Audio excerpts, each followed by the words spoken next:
Good morning. My name is Susan Tachau, and I'm a member of our Board of Trustees here at MLUC. I want to welcome all of you who came out today on this little wet weather, and all of you who are joining us dryly at home. I especially want to welcome visitors and friends. Please let us know how we can connect with you in spirit and in community as you share your presence with us today. We have refreshments, including warm coffee and warm tea across the hall, and I hope you will join us after the service. I have one last-minute announcement. Today at 11:30 here in the main meeting room, which is this room, Pat Jordan will present Rosie the Riveter. If you didn't buy this event in the auction, you can still purchase tickets today at the door. Please see Ron or Joanne Rose. So today, we gather together today to reflect on matters that are most important in our lives, and for inspiration to be our better selves, to live with more wisdom, more connection, and more compassion. Our worship team today includes our guest minister, Reverend Libby Smith. Reverend Libby was ordained in 1992 and has served as a parish minister and chaplain. Now that she's retired from congregational work, she sees her work as a part-time patchwork ministry of trying to say yes, made up mostly of guest preaching and rites of passage. And she enjoys having more time to spend with her husband, garden, to come soon, and cat. She has enjoyed her connection to MLUC over the years and is delighted to return. Welcome, Reverend Libby.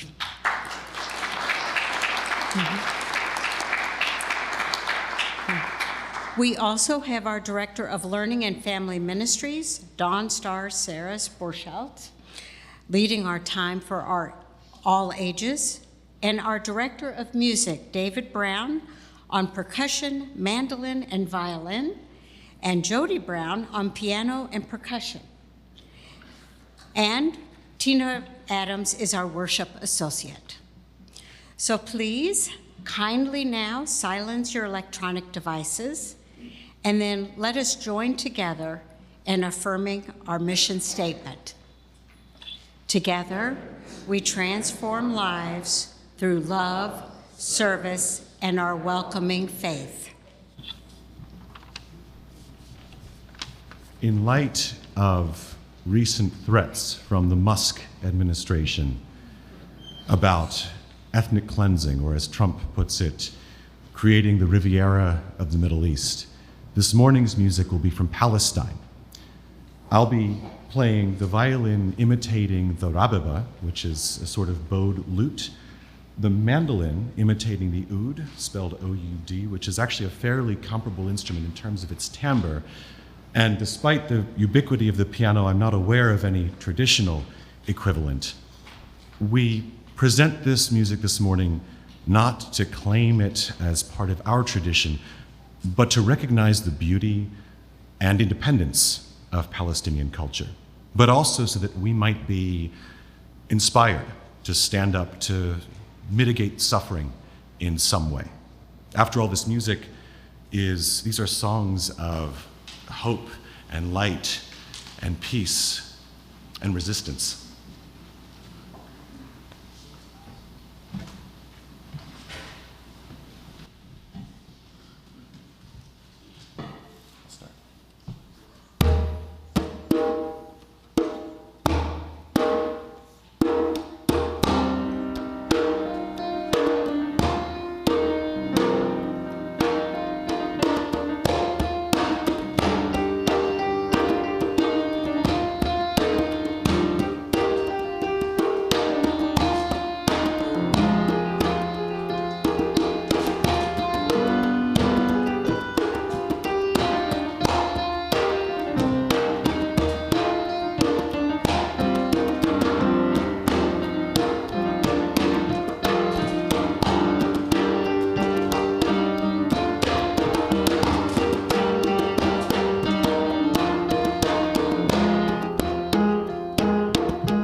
as we light this flame, we remember friends and loved ones near and far, and we give thanks. As the fire burns brightly, we open our minds and hearts to new ways of being, and we feel alive. As the room glows with warmth and kindness, we extend our circle ever wider to welcome those who want to come in, and we know love. Please rise in body or in spirit as we sing our opening hymn, number 346, Come Sing a Song with Me.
Our story this morning has interesting origins. It is probably from somewhere in Asia, but the first place it was published in the West was in the mid-1800s in the Netherlands, where it was part of a novel written as a protest against the horrible things that Dutch colonists were doing to the local populace on coffee plantations in Java. I haven't read the novel. This is just a story they tell in the novel. So there was once a stonecutter who was dissatisfied with himself and his position. One day, he passed a wealthy merchant's house. Through the open gateway, he saw many fine possessions and important visitors. How powerful that merchant must be, thought the stonecutter. He became very envious, and he wished that he could be like that merchant. To his very great surprise, he suddenly became the merchant, enjoying more luxuries and power than he had ever imagined, but envied and detested by those less wealthy than himself. Soon a high official passed by, carried in a sedan chair, accompanied by attendants and escorted by soldiers, beating gongs, boom, boom, boom. Everyone, no matter how wealthy, had to bow low before the procession. How powerful that official is, he thought. And I mean, if I were him, I would start to wonder at this point, like, why are my wishes working? But that does not appear to have crossed his mind. So I wish that I could be a high official. And then he became the high official, which at this point I would be concerned, but he was carried everywhere. I guess he's just really happy about the power.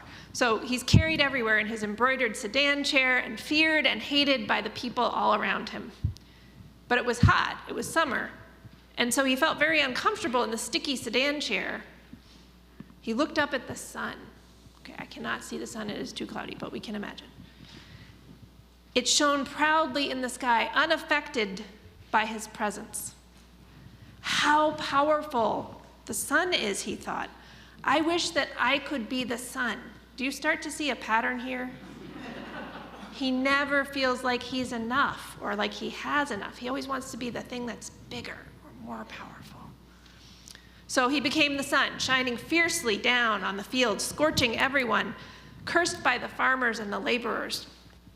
But a huge black cloud moved between him and the earth, so that his light could no longer shine on everything below. How powerful that storm cloud is, he thought. I wish I could be that cloud. Also, I feel like you should think a little bit about what the thing you're wishing you could be is. Then he became the cloud, flooding the fields and villages, shouted at by everyone.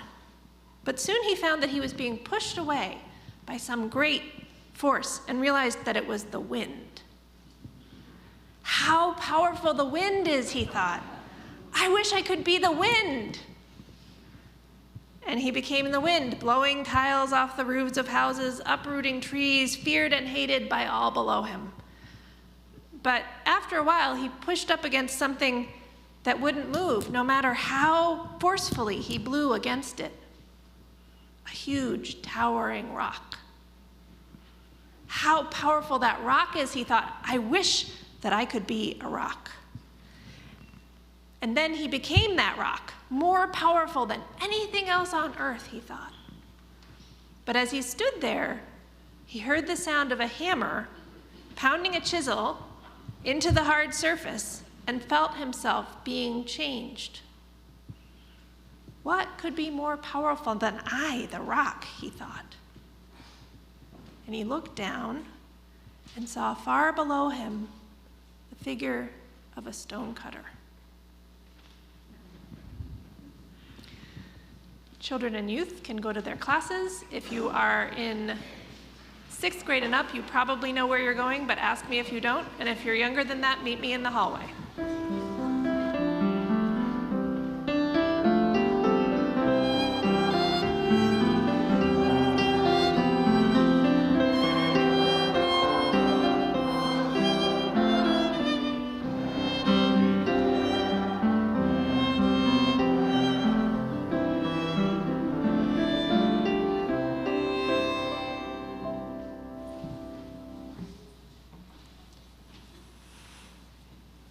Our offering outreach partner for the month of February is New Voters, nominated by Betsy Plume. In 2016, at just 16 years of age, Genevieve Rao, feeling helpless as the presidential election unfolded, was inspired to transform her Conestoga High School club, whose mission was registering eligible students to vote, into a nonprofit organization named New Voters. In 2020, it launched nationally. Now, Genevieve is a Harvard College graduate, and her vision that U.S. high school students will be inspired to turn out to vote and have a say in their government has taken flight. Since its inception, the organization has impacted over 300,000 students in 39 states. They have also expanded to involve students in government policy, formulation and implementation, political research, and civic technology. New Voters aligns with Unitarian Universalist principle number 5, the right of conscience and the use of democratic process within our congregations and society at large. If you'd like to make a donation online, follow the instructions that you see on the screen behind me. If you're in the sanctuary, you can also scan the QR code that is in the order of service to make a cashless donation. Thank you. The offering will now be gratefully received.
We have a ritual here, and we call it Candles of Community. It is a way we show support for members of our congregation who want to share their joys, concerns, and sorrows during the service. There is no one who's requested a candle to be announced today, but we light one anyway for all who need it more today. And we feel and we say, we hold you in our hearts.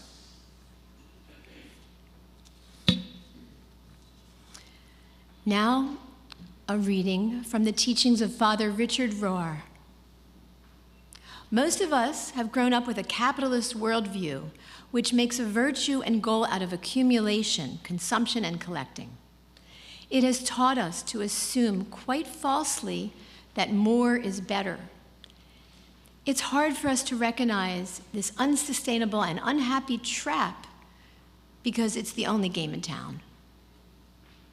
Franciscan spirituality asks us to let go, to recognize that there is enough to go around to meet everyone's need, but not everyone's greed. Saint Francis of Assisi, knew that climbing ladders to nowhere would never make us happy, nor create peace and justice on this earth. Too many have to stay at the bottom of the ladder so some can be on the top. Living simply helps level the playing field and offers abundance and enoughness to all, regardless of our status or state of belonging to religion or group. And now, a Zen teaching tale retold. Ryokan, a Zen master, lived the simplest kind of life in a little hut at the foot of a mountain. One evening, a thief visited the hut, only to discover there was nothing to steal. Ryokan returned and caught him. "You have come a long way to visit me," he told the prowler, "and you should not return empty-handed. Please take my clothes as a gift." The thief was bewildered. He took the clothes and slunk away. Ryokan sat naked, watching the moon. Poor fellow, he mused. I wish I could give him this beautiful moon.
I think we should skip the sermon and have more music.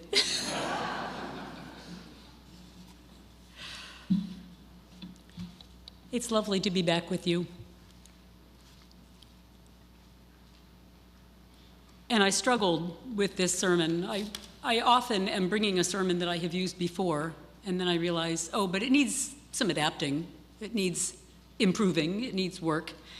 And then I try to work on it, and it always feels like I make it worse instead of better. There may be a lesson in that, but I haven't figured out what it is yet. So here we go. Last spring, I read an essay by an English journalist, a British journalist, named Johann Hari. It was published in the New York Times on May 7th. Hari was writing about his experience with weight loss while taking the drug Ozempic, and about the way that obesity rates have skyrocketed in the US since the 1970s. His primary point in this essay, I think, was how moralistic we tend to be about weight issues, and therefore how easy it is both to stigmatize people who are overweight and then also to resent and judge them if they lose weight by taking a drug instead of through punitive diet and exercise. But in the process of making that point, he explained the connection between the way these drugs work and what he understands to be the root cause of the obesity epidemic, which both have to do with satiety. Now, it's a word I had never heard before, but it's the same root as to be sated. Satiety is simply the feeling of being full. You probably all knew that. So satiety is that sense of having had enough, feeling full and therefore not wanting more. Drugs like Ozempic work by creating that feeling so that the desire to eat is diminished. And apparently, more and more people simply do not experience satiety without the help of a drug.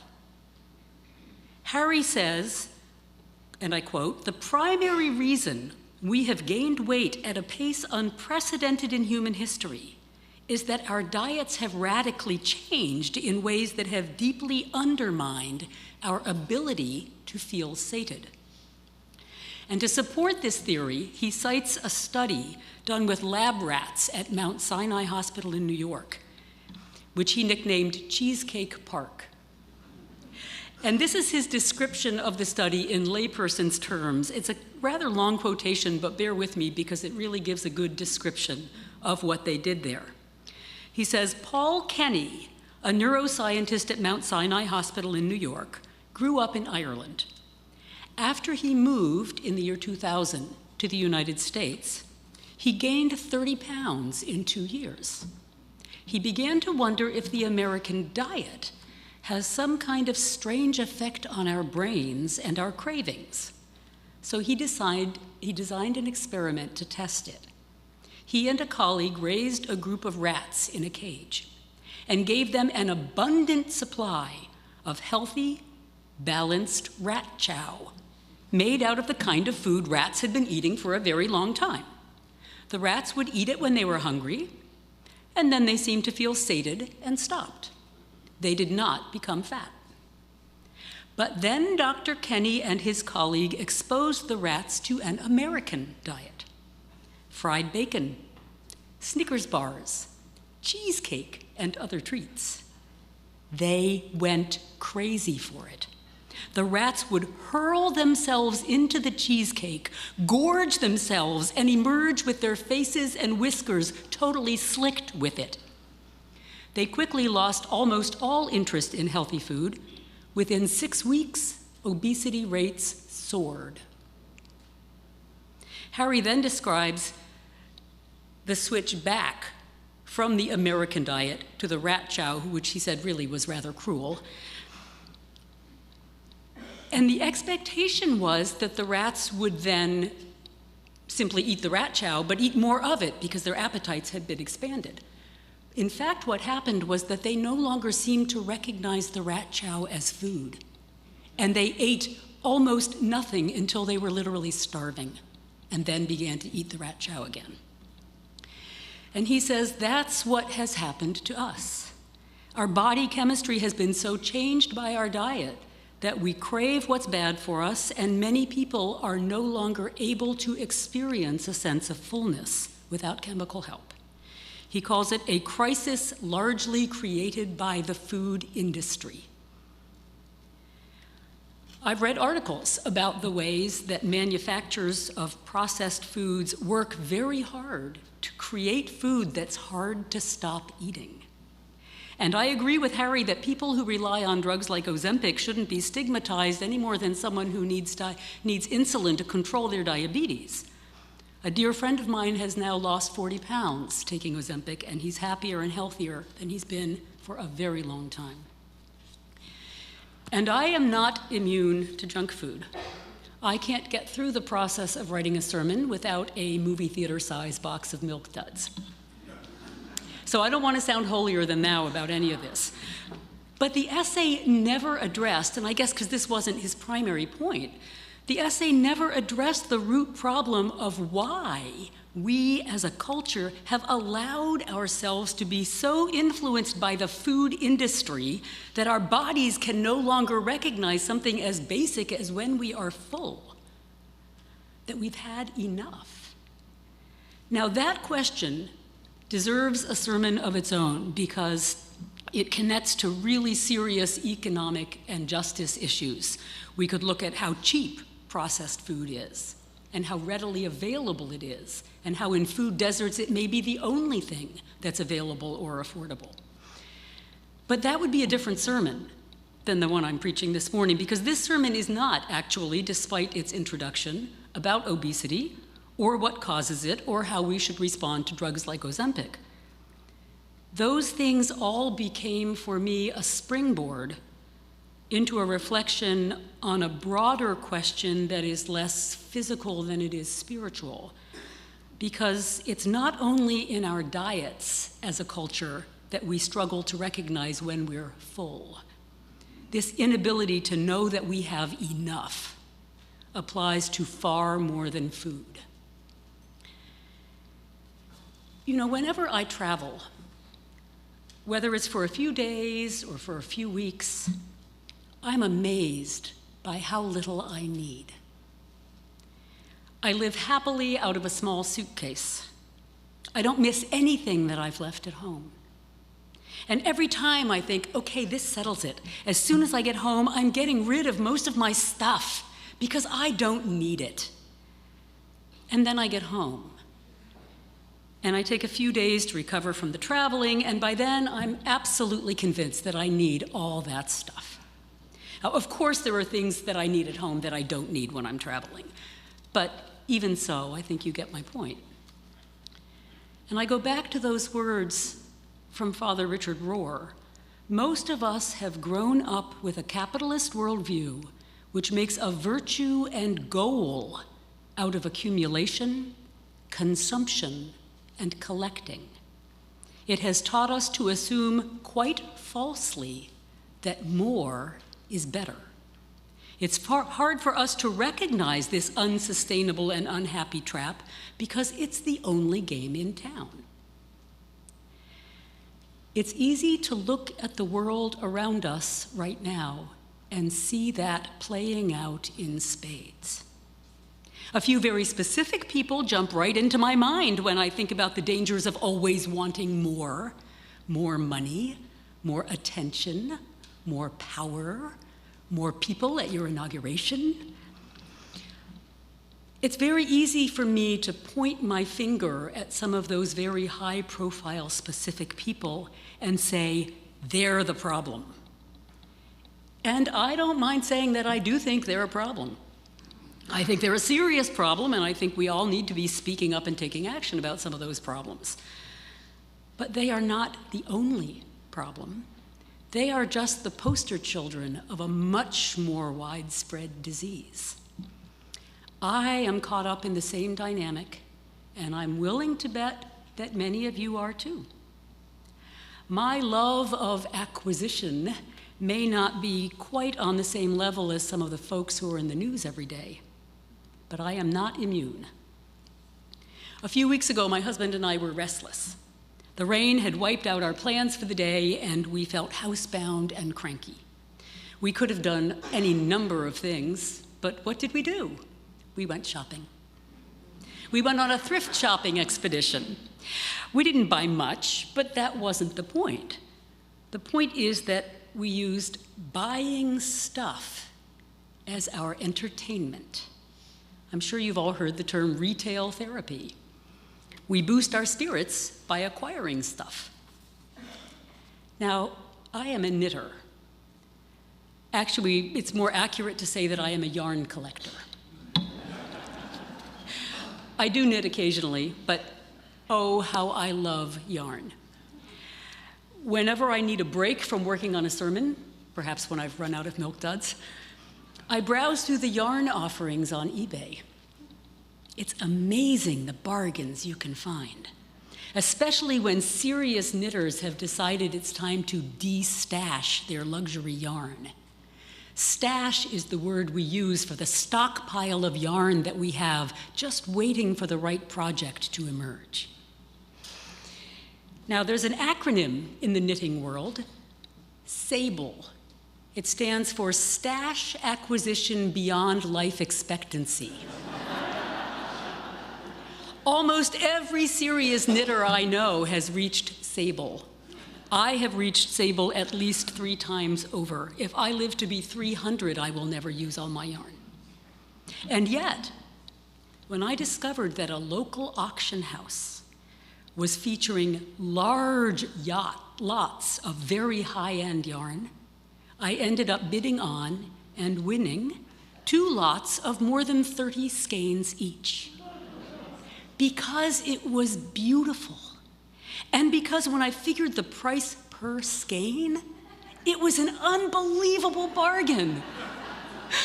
My very wise mother, who died 8 years ago, would have been appalled. Her life mantra was, it's not a bargain if you don't need it.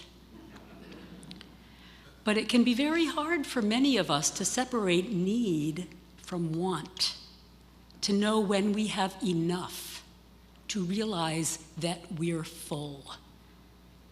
Now, it's easy for me to justify my stuff. I don't buy expensive stuff. I often point out to my spouse that he's very lucky that I prefer Salvation Army to Neiman Marcus. I often get my stuff secondhand.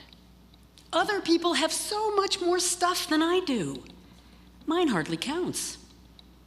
If all the really rich people in the world would share their wealth, I wouldn't need to share mine. There'd be plenty to go around. I can come up with lots of reasons why I'm not the problem. But all of that misses the point. Even if it's true, and I'm not sure all of that's true, it misses the point. In fact, it misses 2 points. It misses the point that while I may not have as much excess in my life as many other people, I still have a lot more than I need. And I'm reminded of that very uncomfortable passage in the Gospel of Luke when Jesus cautions against judgment, saying, "How can you look at the splinter in another's eye, yet miss the plank in your own? How can you say to another, 'Let me remove that splinter from your eye,' but fail to see the board lodged in your own? Hypocrite, remove the board from your own eye first, then you'll see clearly enough to remove the splinter from the eye of another." Never liked that passage. I don't think most Christians like that passage either. But how can I chastise others for their acquisitive nature until I honestly confront my own? The second point that I miss in trying to justify all of my stuff is that trying to get satisfaction from owning more is pointless anyway. It ultimately leads to dissatisfaction, because if more is always better, then nothing is ever enough. We'll always think that enough is a little more than I have right now. One more skein of yarn. One more zero on the end of my bank balance. And whether that's in terms of tangible possessions or money or power or notoriety, it's all a trap. Think of our stonecutter this morning, always wanting more, finally realizing that no matter how powerful he became, he would never be satisfied because there would always be something more powerful than he was. All that accumulation and consumption and collecting that Father Richard Rohr writes about, those habits affect our souls the way that overly processed foods affect our bodies. I love that story about the Buddhist monk. Most of us, of course, will never get to that extreme of being content to give away everything we own and sit naked under the moon. And in fact, in our contemporary world, it would seem irresponsible not to keep enough resources to be able to take care of ourselves rather than to rely on others. I expect that even Father Richard Rohr, so committed to the simplicity of Franciscan spirituality, has a retirement fund or some kind of assurance for care in his old age. We have legitimate needs we need to meet, both day to day and for the future. And I would argue even a small margin of luxury, the pleasure of having a bit of beauty around us, I don't think that's too much to ask. And yet when I think of that monk sitting naked in the moonlight, I get stirrings of that same feeling I have when I'm living out of a suitcase with only the essentials. It's a feeling of lightness, of freedom. And I realize how even my modest habits of acquisition can tie me down, leave me feeling as if my stuff owns me and not the other way around. Now, I am not immune to the intense irony of that incredibly beautiful and moving Palestinian music and my very first world struggle to find freedom in the idea of owning less. The contrast between my security and comfort and the devastation and loss of everything that so many people are living with right now. But I can only start where I am. And knowing when I have enough is not only good for me and my soul, but it's good for the world. I used John's and my shopping expedition earlier as a bad example. But I will balance that with the time on a vacation when we stopped at a street fair and considered buying a beautiful set of handcrafted coffee mugs We went back and looked at them about 4 times, and we eventually decided we would rather add that money to our donations to Rampacks, which is an organization in our local community that sends kids from food insecure households home with backpacks full of food every weekend. One small step in dismantling the more is better philosophy. Anytime we have more than we need, and I think most of us, most of the time, have more than we need, we're getting in the way of being sure that others have as much as they need. My excesses may be small compared to someone like Bill Gates, but I can't control how much wealth he shares. I can only control how much I share. So this morning I invite you to reflect in your own life on how much is enough and how you know. To ask yourself whether the things you acquire help to fill you in healthy ways, or whether they're attempts to satisfy a hunger that is really about something else. And to look around and recognize what happens in a world when we are driven by the constant need for more. Remember Richard Rohr's lovely paraphrase of St. Francis, that climbing ladders to nowhere will never make us happy, nor create peace and justice on earth. And remember that even small steps toward simpler living can benefit both our own souls and the soul of our nation. And now I invite you to rise in body or spirit and sing that beautifully aspirational hymn 121, We'll Build a Land.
I've always loved that hymn and the imagery in it from the book of Isaiah, but the oaks of righteousness never quite hit me in the same way as it just did today.